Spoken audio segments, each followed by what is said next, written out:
My grandma died and passed down her secluded cabin in the woods to my brother and I.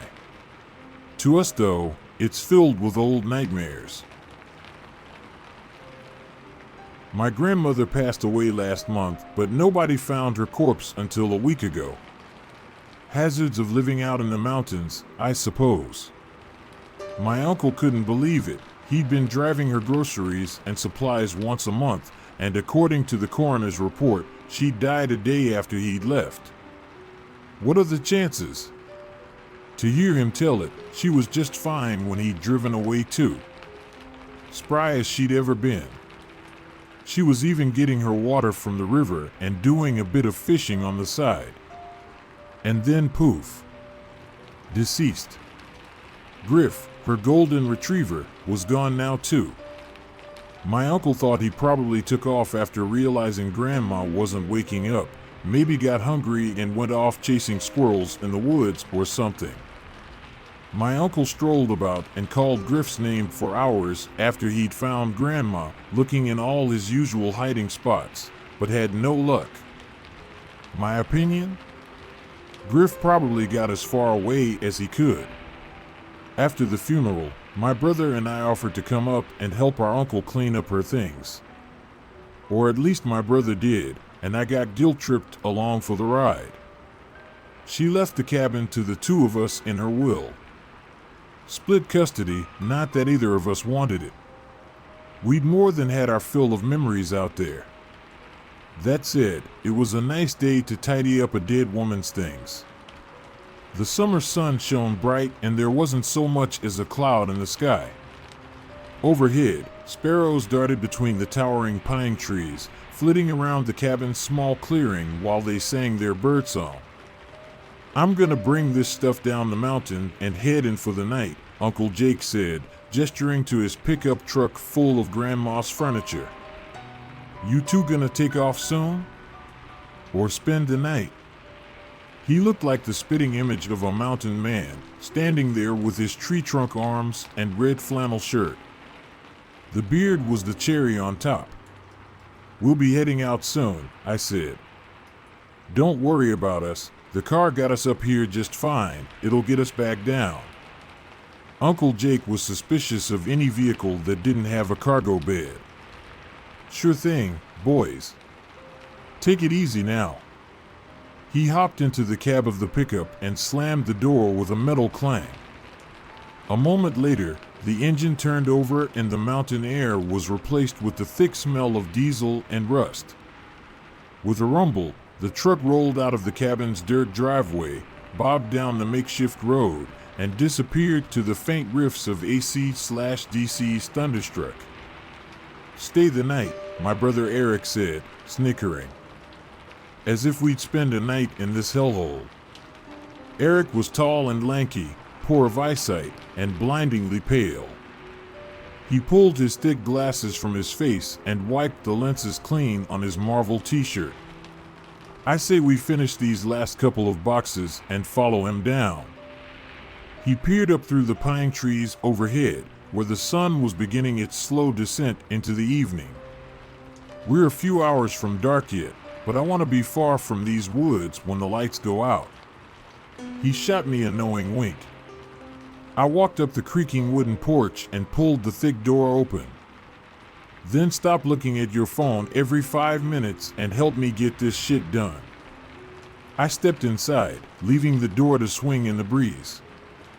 "Help me get this shit done," he repeated in a mocking tone, following me inside. "I'm just trying to get in touch with Dad. He still hasn't answered my texts. Maybe that's because we don't have any service out here. I meant since the funeral. The dude's been a total recluse since Mom died." "Yeah, well, I could care less. The guy's a complete asshole anyway." I crouched down in front of a bookshelf and began pulling out dusty tomes, filling my arms with as many as I could manage. "He's still our dad," Eric argued. "Now that Grandma's dead, it's only a matter of time before it's just the two of us. And can we be honest? Uncle Jake's a few whiskey bottles shy from dead himself. He squatted down beside me and plucked some books from the shelf. It'd be nice not to burn every bridge in this family. Can't burn a bridge that never existed in the first place, can you? I stood up and walked to the boxes by the window, then tossed the books in carelessly, wanting to be done with this as soon as possible. The longer I spent here, the more the memories threatened to come crawling back. Do you ever think about what happened? Eric asked, coming up from behind me and gently placing his books in the box. He frowned at my disorganized mess and began restacking them neatly. No. Really? Eric didn't sound convinced. I think about it almost every day. It was horrible. I didn't say anything. Instead, I walked back to the bookshelf and grabbed another armful of books, then stomped back to the box and dumped them in. Hey, Eric said. Listen, jackass, you could at least have a little courtesy. He gestured to the books he was arranging inside, neat and tidily with their spines facing upward. One of them was called Mysteries of the Cryptids. I looked away. See the effort I'm putting in? He said. Do you need to chuck your shit everywhere? Sorry, man, I just don't like this place. I shook my head, feeling a chill wash over me. I want to finish this and go. So do I, but don't you think talking could be good? Not really, no. I stalked toward the den. Time to put some space between me and this conversation. He grabbed my arm. Please, Matt. It was 12 years ago, but it feels like a lifetime. I don't even know if I'm remembering real events anymore or just inventing things in my head. I shrugged him off, but his expression was pleading. He needed this. You won't talk to me about it, he stammered. I have no fucking clue if what I remember even happened. With a sigh, I thumped down in my grandmother's rocking chair.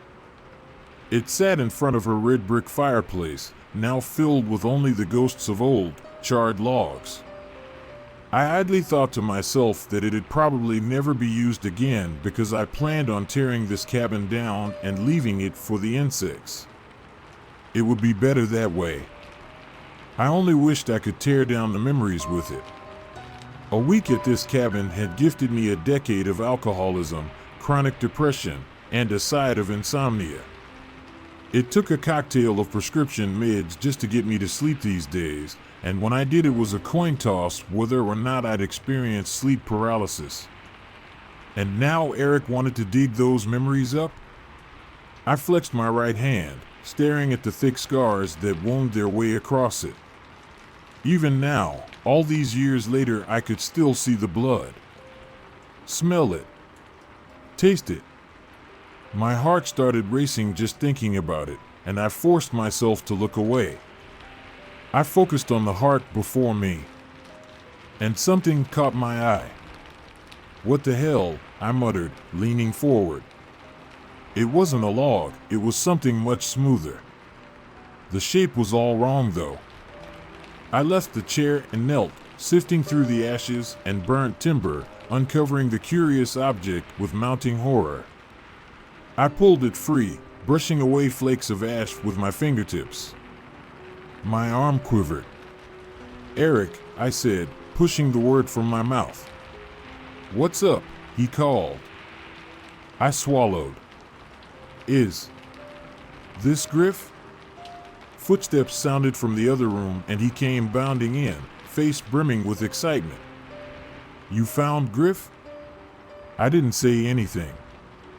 I stared at the skull in my hand, doing my best to hold back the floodgates of memories. My eyes found Eric's, and I held the skull aloft. What the fuck? He shouted, stumbling forward. He dropped to his knees, looking at the skull in terror. No way that's Griff.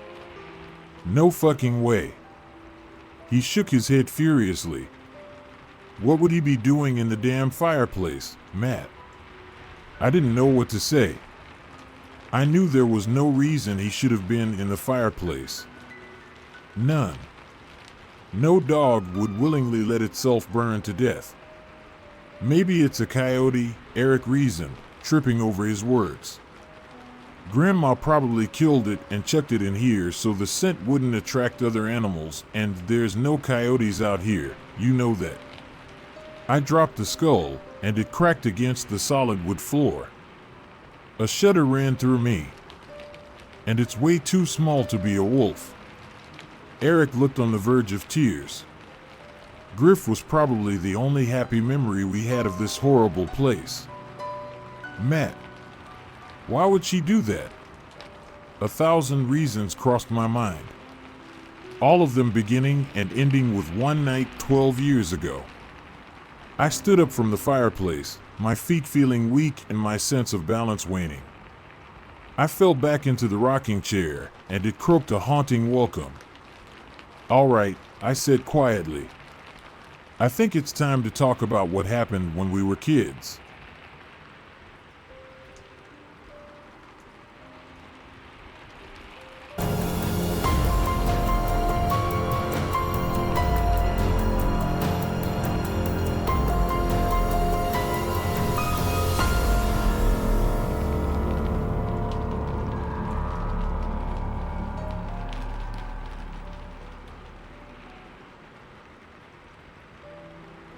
Cabin in the woods. Hello everyone, I've been an avid reader of No Sleep. This is my first post and I'm not sure if this is the right place for it, but I wanted to share my horrifying experience from high school. High school was 4 of the greatest years of my life. Things were so much simpler back then than they currently are. Now I am 25 years old with 6 years of service in the Navy, and looking back, those times seem so long ago. I always reminisce on all the good times I had with my friends. We were a close group, always getting together after school or going out on the weekends.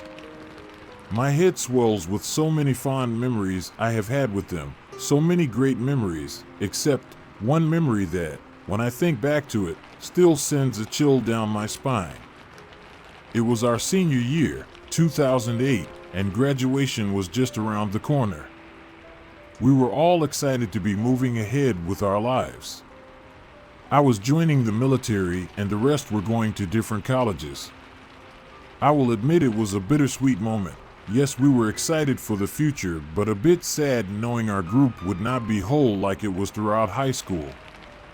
My friends decided they were going to give me an awesome going away celebration.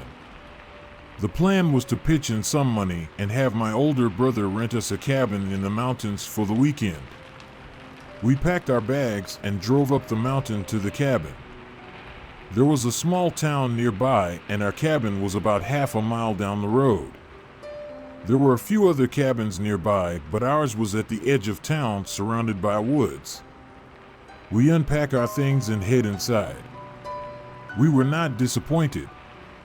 The living/dining room was enormous with a big L-shaped couch and a long table with plenty of chairs. We had a good-sized television and even a pool table. There were 3 separate bedrooms down the hall with 2 beds each. There were 7 of us, so I volunteered to sleep on the couch. I didn't care, it was comfy as hell anyway. The only problem I had was that the couch was next to this sliding glass door that for some reason had no blinds or drapes. I was not about to admit to everyone that it bothered me. As soon as we were unpacked, we decided to get the good time started. My brother and a couple of others went into town to buy alcohol and food while the rest of us prepared for the night's festivities. We ate, drank, played some drinking games like beer pong, which I was never good at, and had a good time. Later that evening, we were all gathered in the living room talking about funny moments we had had in high school. We were all feeling pretty good from all the alcohol consumption. As I was telling one of my stories, we heard a female friend of mine shriek, "Oh my God." It startled the shit out of us, and we quickly turned our heads to her, standing in front of the sliding glass door. She quickly turns around with the biggest smile and says, "You guys, it's snowing." We all run to the window like children, and sure enough, there is a good amount of snow falling from the sky. We go outside, and as the snow builds up, we have a good snowball fight and build ourselves a crappy snowman. After a while, we get tired and go inside. Running around in our lack of sobriety caused a couple of my friends to puke. It was late, and we all decided to turn in for the night. We had planned to buy a sled in town and find a snowy hill in the morning. We all went to our rooms and fell asleep. I was awoken in the middle of the night by what I thought was a stick or branch cracking in the distance. I lay there for a few minutes, trying to see if I heard it again or if it was just my imagination. Nothing. I told myself I was hearing things. I got up to drink a bottle of water. I did not want to wake up the next morning with a nasty hangover. As I walked by the sliding glass door, I looked outside. Snow was still falling, just not as much, and the moon gave the snow an eerie blue glow. I went to the kitchen and grabbed a bottle of water from the fridge. As I drank, I got lost in my thoughts. I was going to miss times like these with my friends. Did I make the right decision to join the military? I was contemplating my future when I was suddenly snapped back into reality by the sound of crunching. I listened, trying to figure out what exactly that sound was. It slowly got louder, then stopped. Then it slapped me in the face. Footsteps. Footsteps in the snow. I immediately turned my head to the sliding glass window. My heart skipped a beat. A shock of pins and needles ran down my skin. There at the sliding glass window was a dark silhouette of a man. His right hand was cupped around his eyes, and he was peering in, surveying the living room. I was frozen, confused, wondering who this was looking in. He must not have seen me, for he was still moving his head, looking around. It was only when he lifted his left hand and cupped it around the other side of his face that my confusion turned to horror. In his left hand, he held a hatchet. I just stood there and watched as he looked inside. He put his hands down and looked down to his right towards the door handle and began reaching for it. That's when I noticed it and my heart stopped. In our drunken stupidity, we forgot to lock the door when we came back inside from playing in the snow. I panicked when his hand gripped the door handle. "See, can I help you?" I said loudly, trying to sound intimidating but sounding scared. It startled the man, for he quickly looked up in my direction. We stared at each other for what seemed like hours, but were merely seconds. I could not see his face, but I could feel his eyes piercing my soul. He let go, slowly backed away, and started jogging away. He didn't break eye contact with me until he was a good 15 feet from the cabin. One of my friends who woke up to my shouting came to the living room and asked who I was talking to and why I was standing in the dark. I locked the door in a hurry, and he could tell there was something wrong. He looked out the glass door and caught a glimpse of the man a second before he disappeared into the woods. What the hell is that? I woke everyone up and told them what happened. We were all shitting bricks. Needless to say, we all decided to nope the fuck out of there the next morning, and none of us were going to sleep the rest of the night. As we left the next morning, hundreds of thoughts ran through my head. What if I didn't sleep in the living room? If there was nobody there with the door left unlocked, what could have happened? What were his intentions with that hatchet? We'll never know, and it's sad to say that my last memory together with my friends was a horrible one.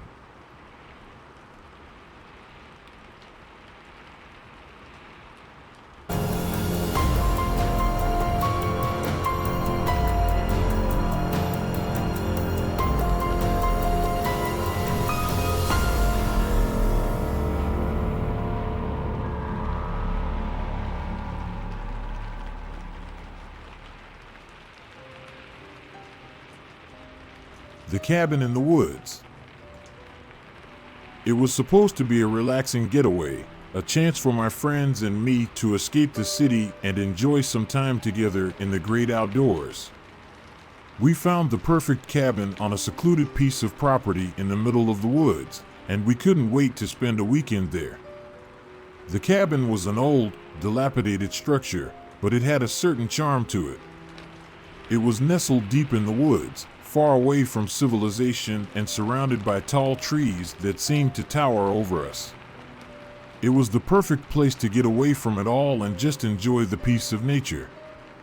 But as soon as we arrived, strange things started happening. We heard strange noises in the night and saw shadows moving on the walls when there was no one there. We thought it was just our imaginations playing tricks on us, but as the days went on, the occurrences became more and more frequent and intense. At first, we shrugged it off as just being in an old, unfamiliar cabin. But soon, it became clear that something was very wrong. The shadows seemed to move with a will of their own, and we started to feel like we were being watched. We began to lock ourselves in our rooms at night, too scared to even move. It was on the third night when things took a turn for the worse. I was alone in the cabin and I heard a knock on the door. I opened it to find no one there, but I saw fresh footprints in the snow leading away from the cabin. I immediately woke up my friends, but they found nothing when they looked outside. It was as if someone was playing a cruel joke on us. The next day, we found strange symbols carved into the trees surrounding the cabin. It was as if someone had been trying to send us a message, but we had no idea what it meant. We were terrified, and we knew that we had to leave. But as we were packing up our things, we discovered that our car wouldn't start. We were stranded, with no way to call for help. We searched the cabin and found a hidden room in the basement. Inside, we found a strange ritualistic altar covered in blood and human remains.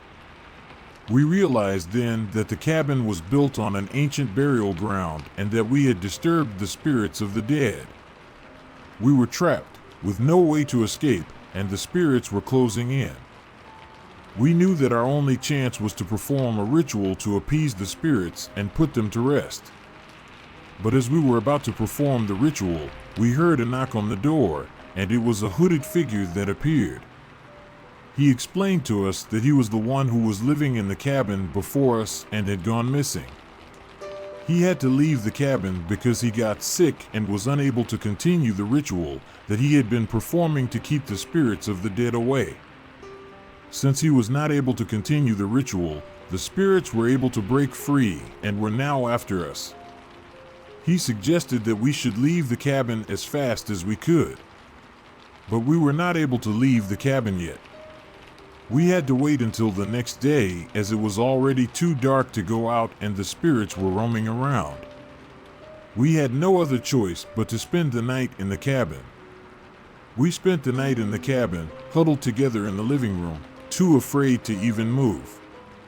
We didn't sleep at all, we just waited for the dawn to come, hoping that the spirits would leave us alone long enough for us to make our escape. But as the night went on, the occurrences became even more terrifying. We heard scratching on the walls and whispering voices in our ears. We were convinced that the spirits were trying to claim us for themselves. As morning finally came, we grabbed our things and prepared to leave. The hooded figure had warned us that we would have to perform a ritual to pass through the spirits safely. So, we gathered all the materials we could find and performed the ritual, hoping it would be enough to protect us. We opened the door and stepped out into the cold morning air. At first, everything seemed normal. But as we began to make our way down the path leading away from the cabin, we started to feel a sense of dread creeping over us. The spirits were all around us, watching and waiting. We were in a state of complete panic as we stumbled through the woods, trying to find our way to safety. We could hear the spirits all around us, closing in, and we knew that they were angry. They were furious that we had disturbed their resting place and were determined to make us pay. We were running as fast as we could, but we knew it wouldn't be enough. The spirits were gaining on us, and we could feel their cold breath on our necks. We were so close to the main road, but it felt like it was miles away. Just as we were about to give up hope, we saw a car in the distance. We ran towards it, waving our arms and yelling for help. The car slowed down and stopped, and we got into the back seat, tears streaming down our faces. The driver looked back at us and asked, "Are you okay?" What happened? We told him about the cabin in the woods and the spirits that were chasing us. He listened with a look of concern on his face, and when we finished, he started the car and got us out of there. We never spoke of that cabin again, but the memory of it still haunts us to this day. We all have had nightmares of the cabin and the spirits, and we can't shake the feeling that they're still out there, waiting for us to return.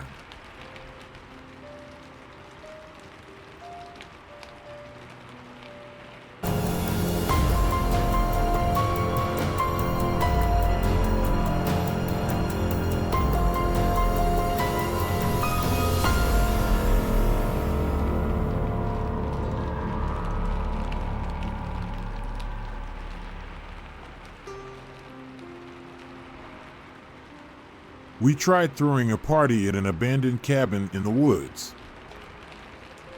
When all the stars align, a saying that typically implies that something impossibly good has transpired. That all the twists and turns present in day-to-day life just happen to lead you down all the right paths. That's kind of what happened here. Just the opposite. Now, everybody loves going to house parties, but hosting them is another story. When the uninvited dipshits begin showing up and wreaking havoc on your mom's antique vase collection, that's when you typically begin realizing your mistake. We all wanted to party, but nobody wanted to host. We didn't feel like going to some rando's party either. It's just not the same that way. So when Jason started talking about a decently sized cabin in the woods that seemed to be abandoned, we were intrigued. Of course, we were all skeptical despite the fact. What if somebody owned it? If it was abandoned, then that must mean it's gotta be pretty shitty, right? How deep into the woods was it? We weren't trying to get lost either. But when we took the trip out there ourselves, the place couldn't have been more perfect. It was only an 8-minute walk into a nearby wooded park area. The only thing that worried us here was the fact that there wasn't an explicit trail leading to it, but we dealt with that by making our artificial trail by cutting through the foliage. The place was also nice. A little dusty inside, but nothing unbearable. There was even electricity. But that was the concerning part. I mean, somebody had to own it, right? Even so, Jason claimed that he hadn't seen anybody enter or leave during the times he'd come across it. The door was always unlocked. It was still hard to take his word for it. The whole situation seemed a bit strange. But since we're idiotic teenagers, we underestimated just how strange things could get. We didn't simply leave it at that. We decided to scout the place over a week in an attempt to determine whether or not it truly was abandoned. And if it truly was just there for the taking. Sure enough, a week passed and nothing interesting happened. Nobody even approached the place. However, this brought up a frightening possibility. That somebody was already living there.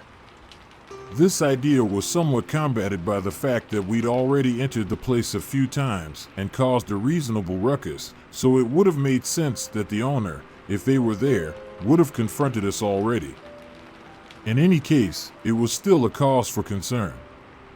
We argued about how to deal with this, eventually deciding that somebody simply had to go in and do a sweep of all the rooms.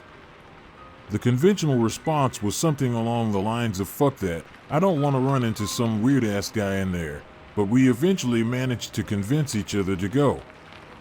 During the middle of the day, the 5 of us went in together. As it turns out, every room was empty. Well, except for one. The door to what had to be a closet of some sort was locked, so we ignored it. Rookie mistake, I know.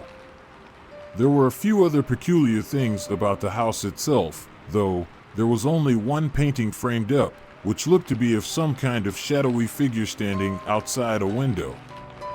There was a straight-up hole that was about 2 inches in diameter in the basement. We tried looking down into it, but it was just darkness. There was a heavy lockbox in one of the rooms upstairs. Contents unknown. In the same room, there was also an older, banged-up Android phone, which was out of battery. The TV worked, but there was only one obscure channel, which was just constant footage of a faint light illuminating what appeared to be a wall and a bedpost. And finally, there was a rocking chair in the living room that was stuck tight to the ground.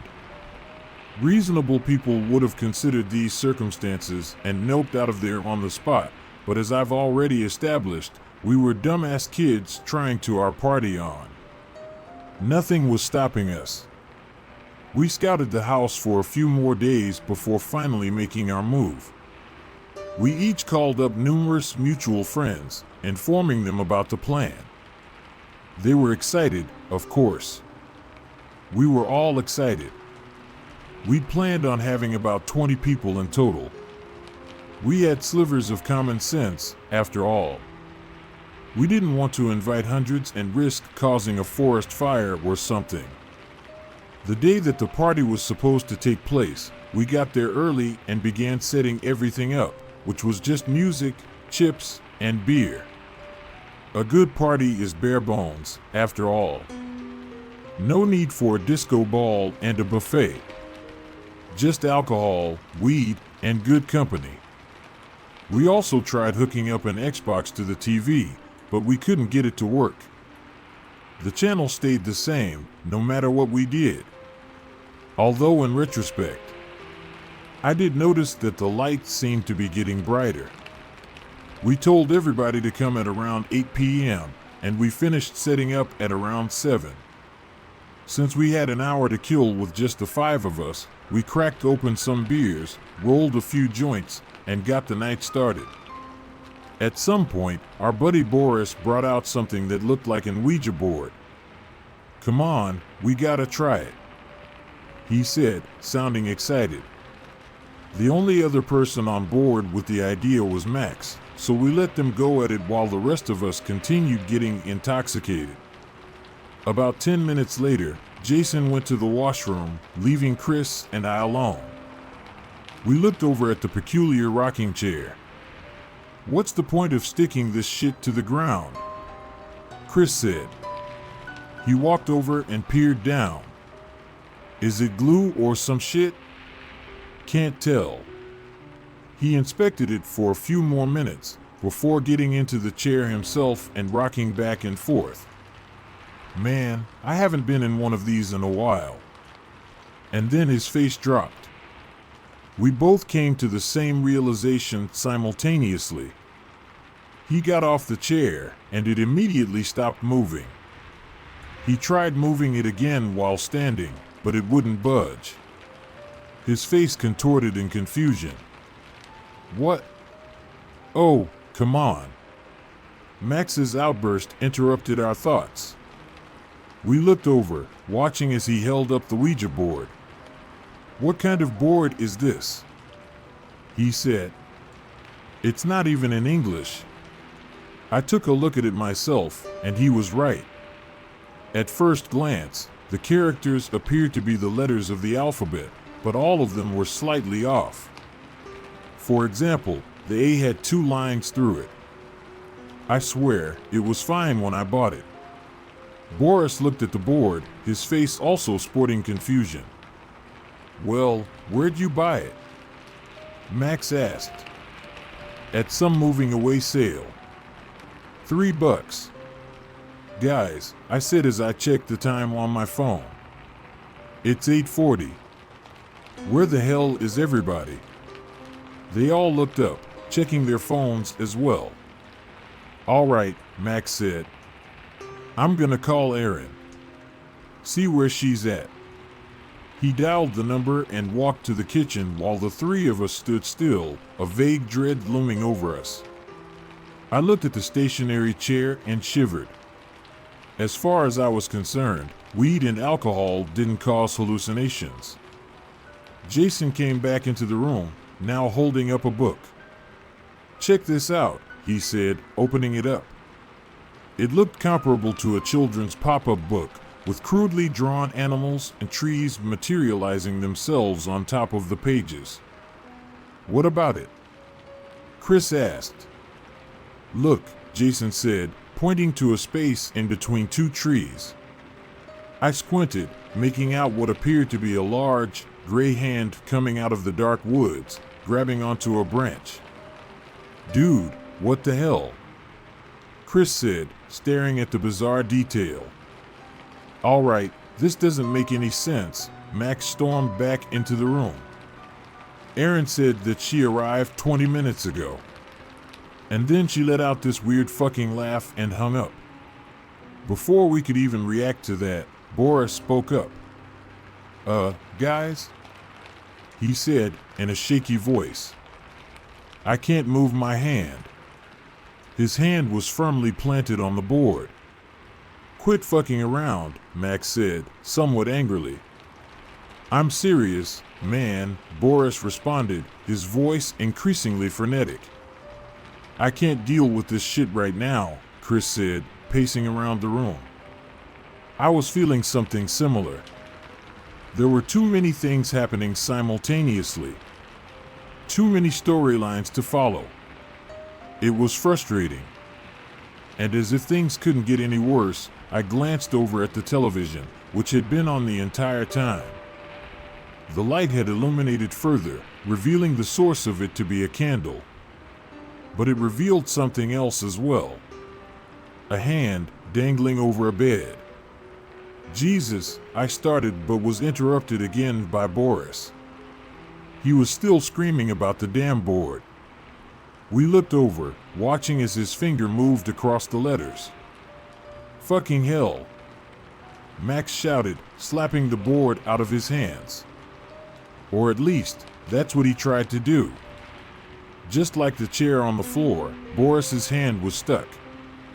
Max staggered back, shocked at the sight. "This can't be happening," he muttered. His phone suddenly rang again, and he quickly answered it. "Hello?" A faint chattering could be heard on the other line. As he listened, his face grew paler and paler. He put the phone down a few seconds later. It was Erin. She said that everybody's in the attic. That we should join them up there. "Does this place even have a fucking attic?" Chris shouted. "Oh, thank God." Boris breathed a sigh of relief as he finally managed to unstick his hand from the board. That was weird. It spelled out a message, right? What was it? I asked him. Yeah, I wasn't paying attention. Too busy freaking the fuck out. He responded. "This is pretty weird," Jason muttered, his eyes still glued on the pop-up book. Maybe these were just side effects from some bad weed, I thought to myself, even though I felt effectively sober. In hindsight, that was simply a delusion spurred on by this chain of unexplainable events. Where the hell did Max go? Boris spoke up. We looked around and sure enough, he was absent. For a while, nobody spoke. We were nearing our tipping with all the madness going on, after all. "All right," Chris said. "You've heard the stories, right? Carbon monoxide makes you loopy and shit. You see things that aren't happening. If that's the case, then we need to get the hell out of here." "What?" I responded. "How does that explain dash?" But before I finished my sentence, he hightailed it past me, right out the front door. I went after, screaming at him to get the hell back. He ran to the edge of the trees before stopping. Look, man, if it was gas, I think we'd be dead by now. I called after him. But then something caught my eye. Something in between two trees. A large gray hand came out from the dark woods. I raised my voice, ready to yell at him to get the hell back, but he was snatched away before I could utter a vowel. Oh shit! I yelled out, before bolting back inside and locking the door behind me. But truth be told, I wasn't so confident about our safety inside the house either. What the hell's he doing? Boris asked. I didn't bother responding. Instead, I sat down, attempting to make sense of any of this. But I couldn't. Everything was fucked. Wait, Jason said. You hear that? Everybody went quiet, trying to discern what he was referring to. Eventually, it became obvious. There was some kind of mumbling coming from down in the basement. That must be Max, Jason said. That seemed like an obvious explanation, but with everything that was going on, I had to be skeptical. Eventually, the three of us decided to head down, just to confirm. Sure enough, Max was there, mumbling while kneeling. He was also transfixed, staring into the hole in the floor. I approached him and strained my ears, trying to figure out what he was saying. Yeah, okay. I'll kill them, I will. Yeah. They're right behind me. I'll do it now. Oh, shit, I thought to myself. Out of all of us that could have gotten possessed, it had to be the guy who practiced kickboxing. Max turned around, and I winced upon seeing his eyes roll back, now displaying nothing but white. I tried running back upstairs, but he charged me, sweeping my legs.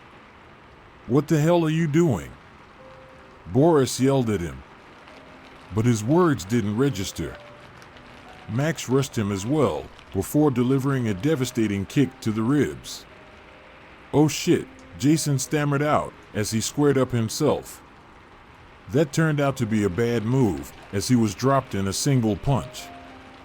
I looked over at the hole, which now had an eyeball stalk coming out of it. The sight of that put my flight or fight response into overdrive. While he was distracted, I kicked at Max's legs, causing him to stumble.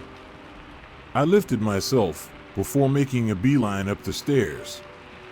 I could hear Jason and Boris following close behind. Once the three of us got up, we blocked the door with a couch. As Max began trying to tear it down moments later, we decided that enough was enough. Let's get the fuck out of this place, I said.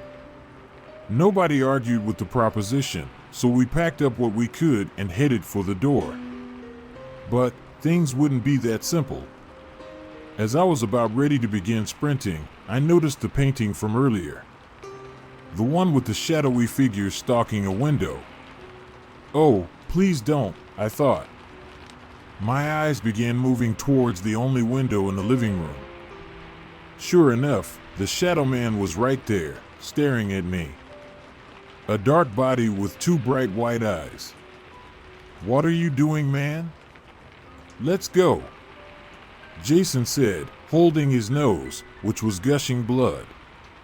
I gestured towards the window in response. Fuck. Moments later, Max's arm burst through the door.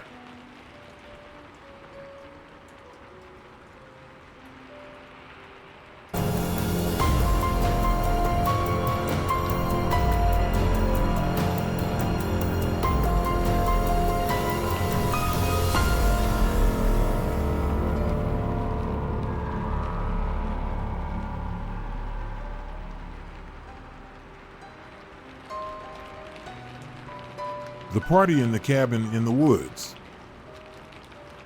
I never wanted to come out here. This was, and I can't stress this enough, Cassidy's idea. She had heard about it through Jake, who heard it from Andre, who heard it from Roman, who was invited by his coworker. I didn't personally think it was a good idea to head out to a cabin in the woods based on that chain of events. But Cassidy was excited and couldn't get off work until 10. Everyone else would have gotten there at like 9, and she didn't want to show up alone. So I told her I'd at least get her in the door after a lot of prodding. "Come on, Nate, I don't like going to these alone." "Why?" "Like, once you get in, it doesn't matter who you showed up with, right?" Yeah. I went back to cleaning out the coffee bean grinder. Cassidy sat down at one of the many empty tables in the store. She took out her phone and made a call. "Nate won't take me, so if I'm not there by 10:30, I'm probably dead in the woods, murdered, brutally, horribly, in pieces." She looked up at me while she said that. I couldn't hide it, it bothered me, and she knew it. "Fine." I sighed. She smiled. Hey, don't get excited too soon. I'll walk you in the door and then I'm gone." Cassidy rolled her eyes. "Whatever." She left the store. I went back to my cleaning. Cassidy walked back up just as I was locking the front doors. She was dressed for a night out and seemed excited. "That's what you're wearing?" she asked me, a mix of disgust and confusion. I glanced at my outfit. A dirty pair of jeans and a very ugly, very old t-shirt. I didn't think I was going out. "Don't have a change of clothes," I said, shrugging. "Besides, I'm not staying." Sure, right. I'm serious." "I know." We walked to my car in the back of the parking lot. It was a quiet night out, with no cars on the street and no people walking to or from the bar across the street. It was odd, really, that there wasn't even any noise coming from anywhere. I didn't think too much of it at that time, though. We got in the car. I moved some empty gum packets off the passenger seat and Cassidy sat down. "Okay, do you know where we're going?" I texted Andre, just waiting to hear back. "I'm stopping for coffee. You want anything?" "Before a party?" "A party I'm not going to." "Okay, sure." I grabbed my coffee and pulled out of the drive-thru. "Okay, Andre says to follow Jerseyville until it turns into Old Wilson," Cassidy said without looking up from her phone. I didn't like the area. I had only ever driven there once before. Some douchey kid I knew lived out there, and some friends had convinced me to go to his party. The whole section of land doesn't have a single street light, and the houses are half a mile apart. It's bad vibes for miles. So I wasn't super happy to be going out there. But I wanted to be a good friend, in the moment at least. I was driving, talking about something that probably didn't matter while Rich Sex by Future was playing too loud on the radio. Slowly, the street lights became less frequent. One every 100 meters, then one every half kilometer. Then, they were gone entirely. I lowered the music. "Cassidy, can you put the address in?" I asked, trying to cover up the fear I was feeling. "We're going the right way," she said, looking up from her phone. "I know, I would just really like to make sure, you know." I glanced at the gas tank. "I'm almost empty and don't want to get stuck out here looking for this place." I think she knew then a bit of how I was feeling. "Okay, yeah, sure, no problem." Cassidy smiled and punched in the directions on her phone. "Keep going straight and then turn onto green. Follow that for about 15 minutes and then we'll more or less be there." I nodded. Perfect. We were now deep in the woods, after turning down green. Everything felt like it had changed. The streetlights were still gone, but everything around us felt like we were in a worse version of Little Red Riding Hood. It seemed as if the road was being carved into the woods just as we drove onto it. It seemed never-ending, despite not being able to see more than 5 feet in front of me. And then the road stopped. I hit the brakes as we slid quickly toward the edge and into the trees. Cassidy yelped. The car stopped. What the fuck? I said as I got out of the car and went to check the damage. Just a few scratches on the bumper, not that bad. Cassidy got out too. You okay? I asked her. Yeah, I'm fine. You good? She said. Yeah. Where the hell are we? Oh, it's fine, Cassidy told me. Andre says that we just walk from here and we'll know it when we see it. Nah, I'm not doing that. Really, Nate? Really? Just gonna leave your friend to walk through the dark woods like that? Kind of bad friend shit. I sighed. I wasn't gonna do that. So we started to walk through the woods. There wasn't a trail or anything, so the two of us were trying to navigate the branches and rocks that looked like they hadn't been touched for 1,000 years. Are you sure this is the right way? I asked. 'Cause if there's a party at the end of this line, I feel like there'd be some sort of sign of life. 100% Nate. Stop worrying so much. Easier said than done. How is this even fun? Like really, dredging through all this, for what? It makes it more memorable, honestly. In a month, we can say, like, oh, remember having to climb through all that shit? And the party wasn't even worth it. You don't even think it's gonna be good, and you're still making me do this? Cassidy laughed. It'll all be worth it. After walking for what felt like an hour, I began to hear the sounds of fun.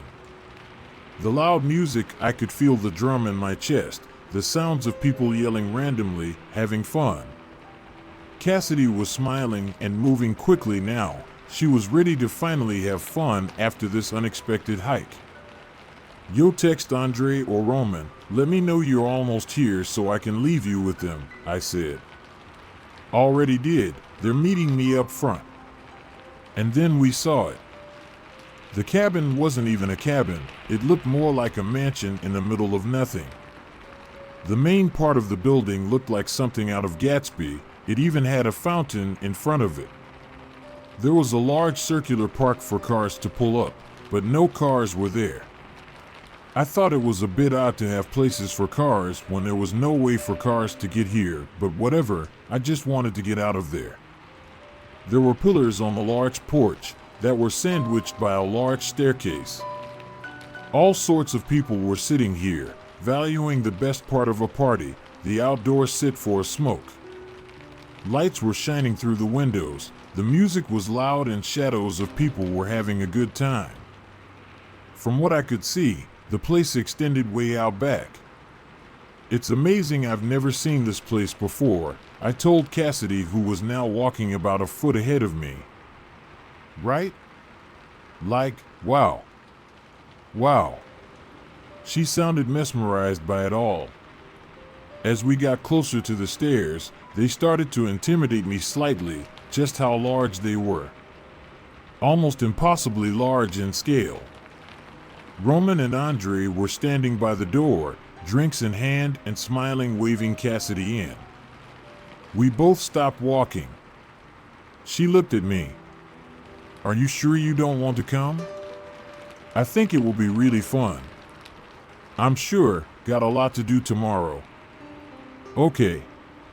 Text me when you're back at your car, these woods freak me out. Tell me about it. Be safe, eh? Make sure you stick by Roman or Andre and call me if anything happens, okay? For sure. Thank you. Anytime, have fun. Cassidy ran towards the stairs and somehow managed to get up to them. She looked so happy there. Roman and Andre looked so excited. It was a good feeling seeing them all ready for such a good time. Once I saw the three of them go inside, I turned around back towards the deep woods. Walking through these alone was way worse alone, but at least I vaguely knew where I was going. I was going through bushes, rocks, and branches all in the dark of night. I had no idea how long I had been walking, but I could tell I'd gone far as the sounds of the party were completely non-existent. I started to have a bad feeling in my stomach, the type where you're out alone at night and something just doesn't feel right. The type of feeling that tells you to scurry into your room when you get a 3 a.m. glass of water. So I started to speed up as much as I could. I couldn't describe it, but I wanted to get out of those woods. And then I heard the screams. A very distinct scream. It was Cassidy. And it was a horrible scream that sounded as if it was her soul being ripped from herself in that moment. It made me immediately turn around. The scream wasn't stopping. It felt like it was getting more intense, more visceral, and frightening, and I wanted to make it stop. I had to make it stop. I started running back towards the house. I couldn't hear the sounds of the party, but I could hear Cassidy screaming. I wanted to help. I needed to help. How could I have left her where that was happening? I had to help. I had to fix this. Where was Andre and Roman? Why was this happening? I was running, tripping over every obstacle in nature thrown in front of me, adrenaline shooting from my heart straight into the stem of my brain. I needed to get there, now. And it felt like it was taking forever, that this was life now, running through these woods, listening to the screams of my friend. I could see the lights of the house. I was almost there. The screams were piercing my ears now. I couldn't make out the actual house, just bright lights. But I could see there was a clearing ahead. I was almost there. I was almost there. I was almost there. I broke through the woods and there was nothing. The scream stopped and the light stopped. There was nothing but a large clearing where the house was. The indent was on the ground where it was. But there was nothing at all.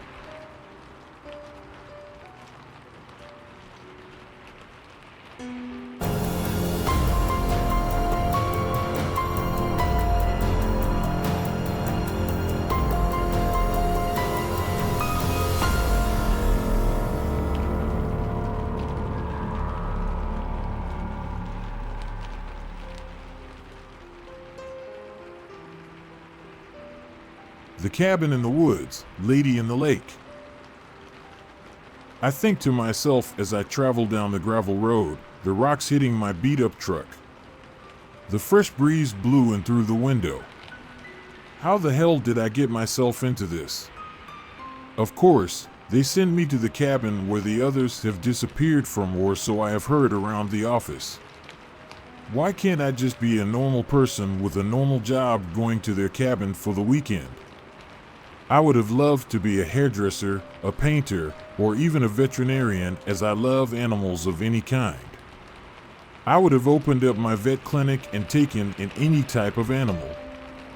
Of course, I had to have a government job or my dad wouldn't have approved anything else in my life. As for me, that jerk is dead. I can do whatever I want now, but work has hounded me since his death and I haven't had much time to move on to the next chapter of my life. Then the fight happened. I have heard rumors of this place at my place of employment. Of all the weird things that happen here. I push it off as just gossip because in any workplace there are always rumors of one thing or another.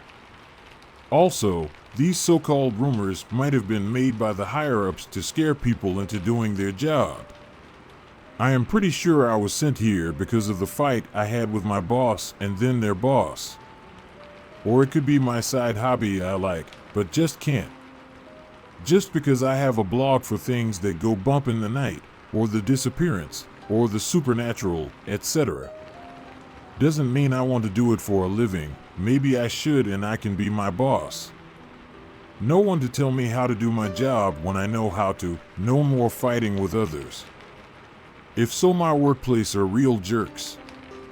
The headlights of my 1989 truck light up the cabin as I come to a stop near it. It still looks well at least. That's nice at least. A beautiful 2-story cabin set deep in the woods, where anything could happen. I have seen enough horror movies about cabins in the woods. I was told there was a lake somewhere around here that I may go for a hike. I shut my truck off, got out, and grabbed my bags from the back of my cab. With the sun dipping low on the horizon. If I was good at taking photos, I would be taking one right now. If you take a look at my social media, you can tell how bad the photos are on them. I placed my bags down by the door as I grabbed the key out of my pocket to unlock the door. I let the door swing open as I gathered my bags up.